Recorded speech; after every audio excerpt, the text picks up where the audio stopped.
तो हेलो दोस्तों, कैसे हो? बढ़िया होंगे। तो हमारे पास आई थी 6 HP समर्सिबल V6 मॉडल रिवेंडिंग होने के लिए। तो आज का वीडियो रहने वाला है, समर्सिबल V6 रिवेंडिंग करने वाले हैं। तो वीडियो एंड तक देखना, बहुत ही बढ़िया वीडियो रहने वाला है और आपको समझाने वाला हूँ कि V6 मॉडल कैसे रिवेंडिंग करना चाहिए। V6 यानी कि 6 HP की समर्सिबल मोटर है ये, और बहुत ही आसान से आपको सिखाऊंगा कि कैसे आपको रिवाइंडिंग करना चाहिए। आपको दूसरा कोई वीडियो देखने की ज़रूरत नहीं पड़ेगी। तो चलो, तो आपको सबसे पहले बना लेनी है आपको कोयल। दोनों साइड नाप लेकर अच्छे से नाप ले लेना है, और इस फरमे पर आपको नाप जो भी हो वो लेकर इस फरमे पर फरमा सेट करके आपको 4 सेट बना देना है। 4 सेट क्यों? 4 ऐसे सेट आएंगे, 3 सेट आएंगे, ऐसे 4 के 3 सेट आएंगे। तो कितना कोयल होया? 12 कोयल हुआ। तो समझ में आया? तो आपको ये हमारा एक फेज हो गया। तो ये एक पिच है हमारी, 10-12 की पिच है और 24 स्लॉट है, और इसके टर्न से 28 और 1-2 का गेज है। ये हमारा गेज है 1-2 का। 6 HP समर्सिबल मोटर है ये। आप लेंथ देख सकते हो, बहुत ही कम है, 6 HP की है इसलिए। और यहाँ पर भी मैंने लिखा है 6 HP, टन्स वगैरह सारा कुछ लिखा है। तो दूसरा आप काम क्या करना है, आपको कोयल बना लेनी है, और दूसरा काम आपको रिवाइंडिंग से पहले कर देना है। आपको जो भी पेपर हो वो आपको न्यू लगा देना है, क्योंकि जो ख़राब पेपर हो गए तो आपके जो स्लॉट वगैरह में वायर घिस जाएगा, घिस जाने के कारण मोटर जल जाएगी। तो आपको दूसरा काम करना है, ये आपको स्लॉट पेपर न्यू डाल देना है। जो भी ख़राब हो वो आपको न्यू डाल देना है। फिर आपको कर देना है, आपकी सफाई कर देनी है अच्छी तरह से, और नाप ले लेना है दोनों साइड का कि कौन सा भाग हमारा बड़ा है। नाप स्टिक से मदद से ले सकते हो, यानी कि स्टिक से। स्टिक क्या होती है? लकड़ी होती है जो हम अंदर डालते हैं मोटर के जो वायरिंग सेटअप करने में। तो स्टिक से हमारा नाप वहाँ पर ये वाला है, बड़ा साइज़ है। तो बड़ा साइज़ हमको क्यों रखना है?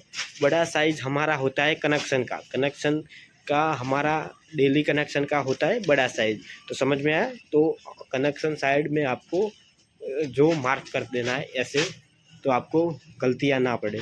तो ऐसे करके आपको रिवाइंडिंग करनी है, इस साइड से उस साइड, जिस भी साइड कर सकते हो, पर मैं इस साइड से कर रहा हूँ।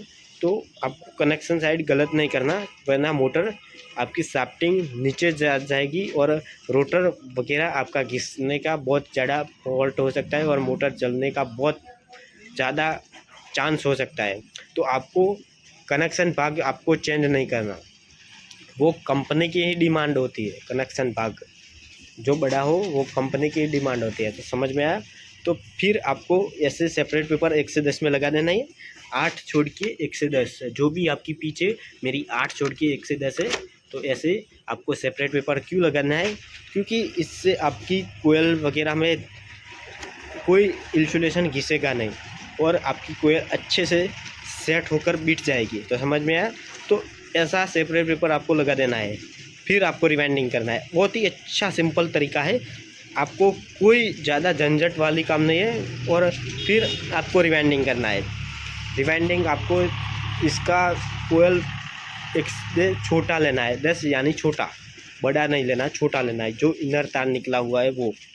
तो समझ में आया? तो चलो, मैं 1 से 10 में रिवाइंडिंग कर देता हूँ और फिर आपको दिखाता हूँ मैं। तो देखो, इस तरीके से आपको 1 से 10 में बिठा देनी है और अच्छे से शेप दे देना है। तो समझ में आया? तो ऐसे करके ही आपको रिवाइंडिंग करनी है।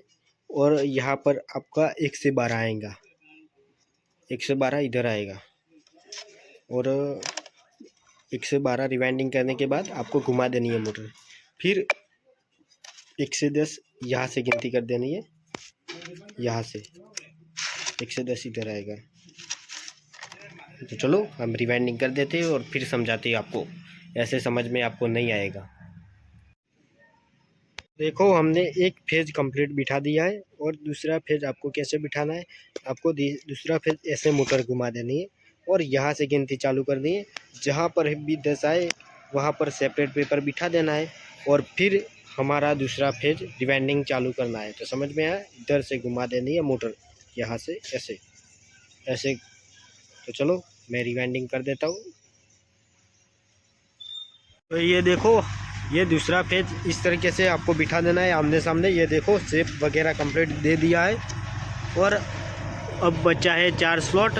तो हमारा 4 कोयल अभी बाकी है।